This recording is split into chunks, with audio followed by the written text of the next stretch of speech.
పాఠ్యపుస్తకంలో అన్ని తెలుగు పాఠాల పేర్లు ఒకదాని తర్వాత ఒకటి చెప్పుకుందాం. నేను అడుగుతూ ఉంటా, మీరు చెప్పాలి.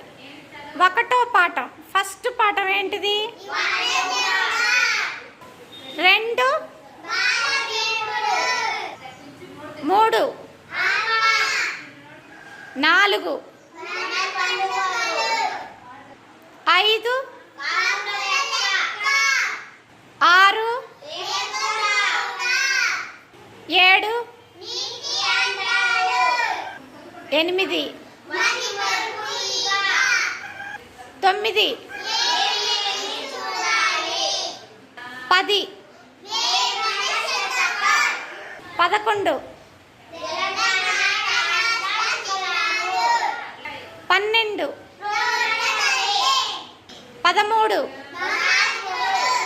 13, 14,